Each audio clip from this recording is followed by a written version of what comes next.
निधीचे जर निघत असतील तर कुठेतरी मनोज जरांगे पाटलांचं यामध्ये यश आहे, त्यांना एक सक्सेस मिळतोय असं वाटतंय का तुम्हाला? हे बघा, आमची पहिल्यापासून मनोज जरांगेंचं सक्सेस अनसक्सेस हे त्यांच्या वॉलवरून फेसबुकवरून तुम्हाला बघायला भेटतंय. त्यांनी आत्ता गावगाड्यातल्या काही ग्रामपंचायतीच्या सोडती जाहीर झालेल्या आहेत, त्याचंही क्रेडिट घेतलेलं आहे. त्याचबरोबर UPSC मधल्या यादीमध्ये काही मराठा बांधव सिलेक्ट झालेले आहेत, त्याचंही क्रेडिट जरांगेंनी घेतलेलं आहे.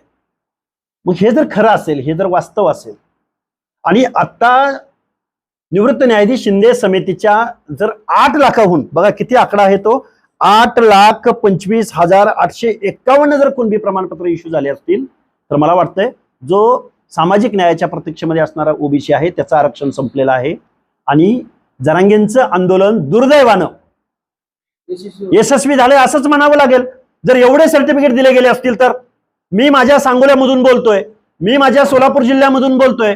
सोलापूर जिल्ह्यामधल्या कितीतरी आमदार, खासदार, मंत्रीपद, वेगवेगळ्या मोठ्या पदावर असणाऱ्या माणसांच्या घरामध्ये सुद्धा कुणब्यांची सर्टिफिकेट इश्यू झालेली आहे. देवेंद्र फडणवीस